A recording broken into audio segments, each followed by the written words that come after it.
Buenas tardes, señores y señores, ¿cómo están ustedes? Esta es la charla ya número 94 de los Hechos de los Apóstoles. Y les voy a hacer un resumen de la charla anterior para ponerles en situación de lo que voy a hablar hoy.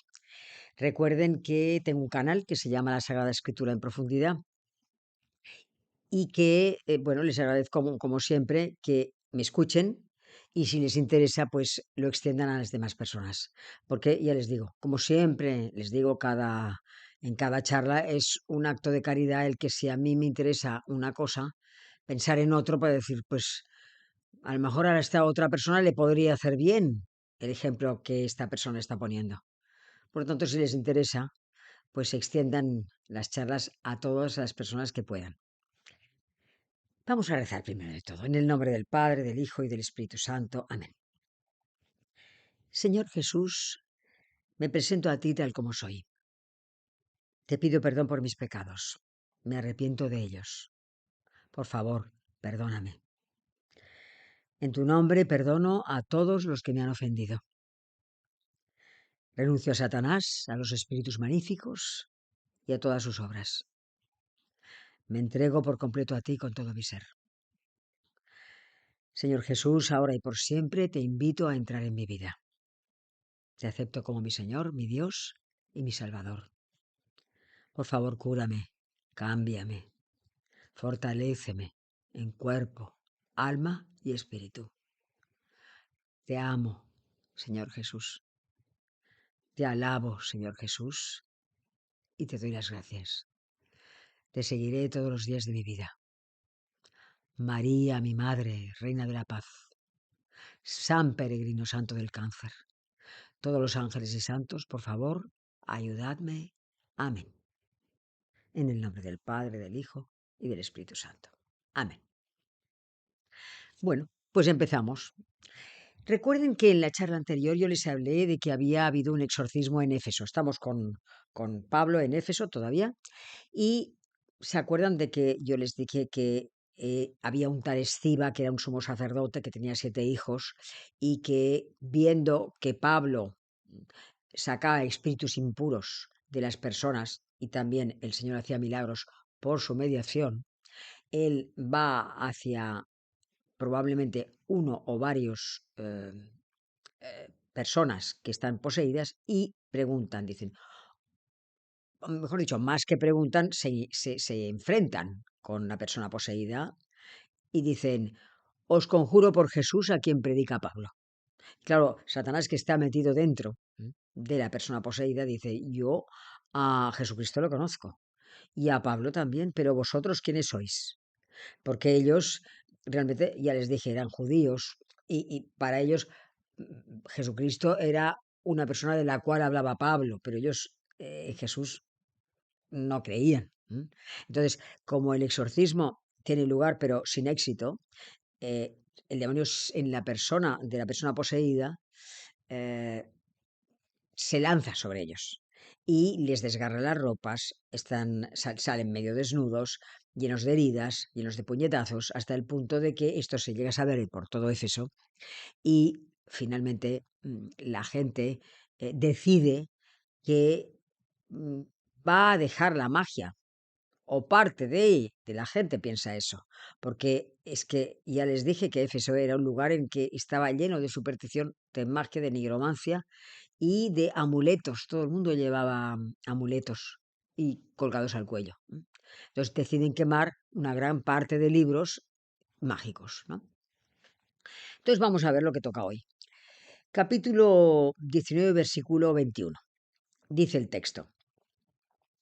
Cuando se hubo cumplido todo esto, o sea, todo lo que yo acabo de explicar, ¿no? Pablo tomó la decisión de ir a Jerusalén, pasando por Macedonia y Acaya, y añadió, después de haber estado allí, tengo que visitar yo también Roma. Envió a Macedonia a 2 de sus auxiliares, Timoteo y Erasto, mientras él se quedaba algún tiempo en Asia.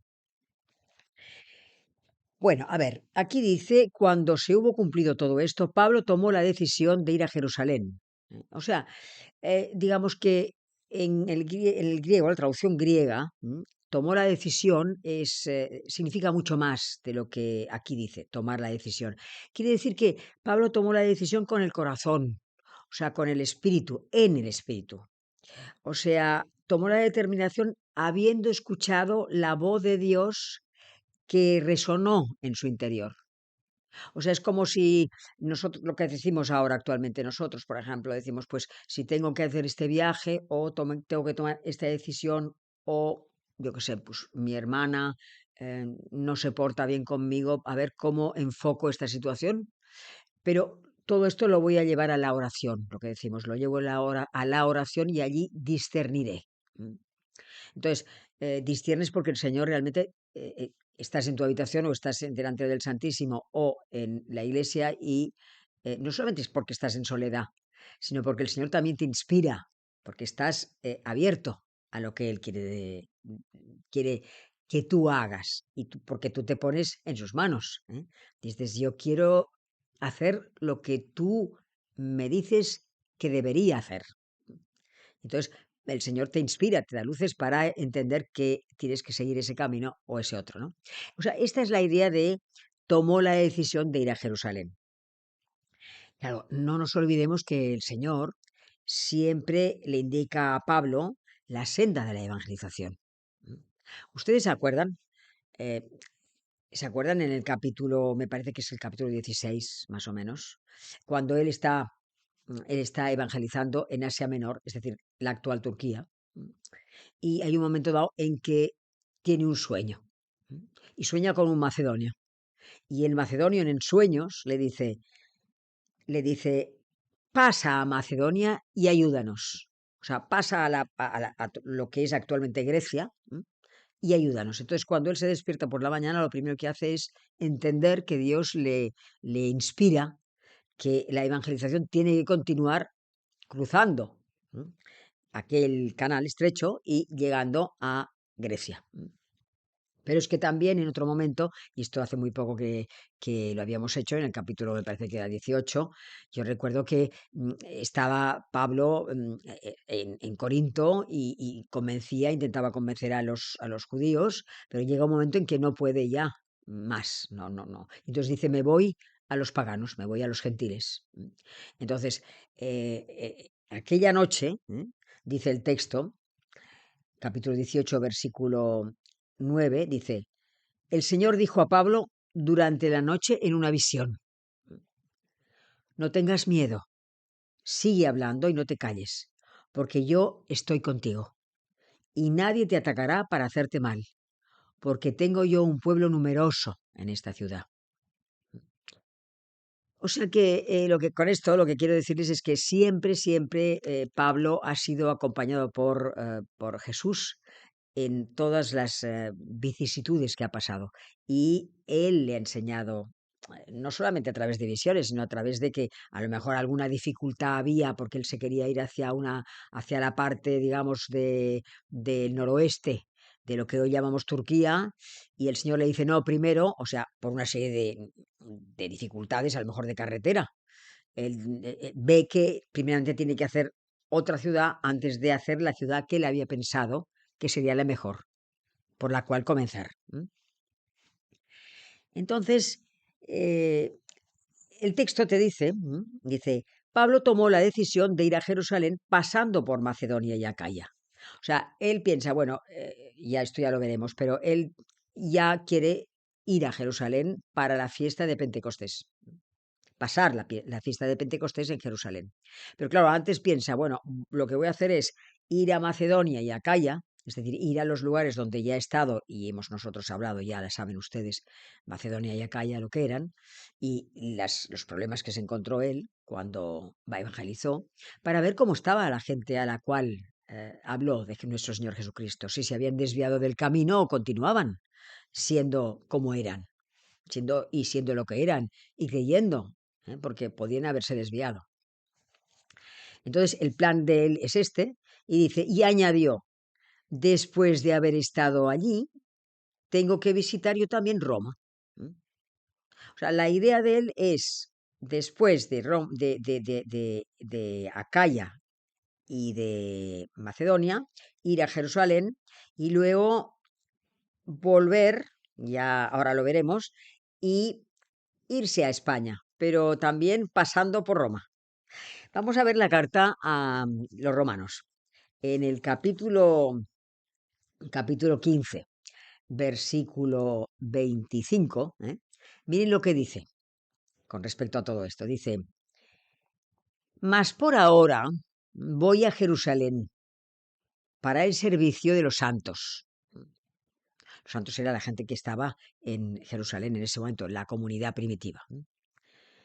Pues Macedonia y Acaya tuvieron a bien hacer una colecta en favor de los pobres de Jerusalén. Así que una vez terminado este asunto y entregado oficialmente el fruto de la colecta, partiré para España, pasando por vosotros. O sea, la idea era ir a España, pero antes irse a Roma. Entonces, es cuando él envía, aquí lo dice, envió a dos auxiliares suyos, Timoteo y Erasto, ¿no?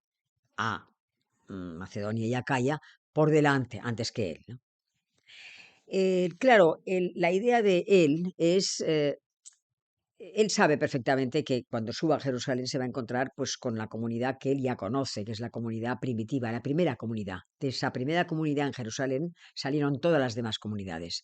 Pero fue siempre, como he dicho otras veces, la más pobre, la más, sí, en la que había más necesidades. Entonces, lo que él decide es, pues, hacer una colecta en, ya les digo, Macedonia y Acaya, para, explicándoselo a la gente, que con el fruto de esa colecta él lo llevará a Jerusalén cuando llegue allí. Esto que parece tal vez, pues bueno, gente que está lejos va a dar, pues eso, limosnas y recursos para una gente que está bastante lejos, ¿no? Porque esto es Grecia y lo otro es Palestina. Tampoco era tan extraño, porque recuerden ustedes que en el capítulo 11, y estamos en el capítulo 19, recuerden una cosa, recuerden que cuando Pablo todavía no ha empezado su primer viaje, y estamos ahora en el tercero, él está en Antioquía de Siria. Está Siria, o sea, Damasco de Jerusalén están a 100 kilómetros aproximadamente. Entonces, él está en la ciudad de Antioquía y digamos, se empieza a hablar en Antioquía, mientras él está trabajando con Bernabé, convirtiendo gente, que en la zona de Jerusalén y más abajo va a haber una gran hambruna. O sea, que van a la gente a pasar hambre. Entonces, los discípulos, la gente de allí, decide hacer una colecta para los pobres de Jerusalén. Y entonces, ¿quién es encargado de llevarlo? Pues será Pablo y Bernabé, que los llevarán, ¿no? Entonces, miren, vamos a dejar este tema hoy, lo dejaremos aquí, porque estos son los prolegómenos de lo que le voy a explicar el próximo día, que es digamos, la revuelta de los orfebres, que es interesantísimo, y también el discurso de Pablo antes de dejar eh, Éfeso, ¿no? Porque parece que él mismo dirá que estuvo en Éfeso 3 años. Pero les dejaría con una pregunta en relacionada con lo que yo antes les he hablado de Pablo. O sea, yo les decía con respecto a Pablo que Pablo se dejaba hacer por Jesucristo en su camino de evangelización. Entonces yo les preguntaría, cuando a mí, por ejemplo, me preocupa alguna cosa, háganse esta pregunta. Cuando a ustedes les preocupa algo, o por ejemplo tienen que tomar alguna decisión, ¿se acuerdan de Dios y ponen todo en sus manos para que Él sea la persona que les inspire lo que deben hacer? ¿O no? ¿O es todo lo contrario? ¿O es al revés? Eh, ¿Soy yo la que decido lo que es adecuado, según mi parecer, y apoyándome en mi propia voluntad? Y sin tener para nada en cuenta lo que Jesucristo desea, lo que Jesucristo desearía que yo hiciese en ese momento. Bueno, pues lo dejaremos aquí. y continuaremos la semana que viene. Vamos a rezar una salve a la Virgen. Dios te salve, Reina y Madre de misericordia.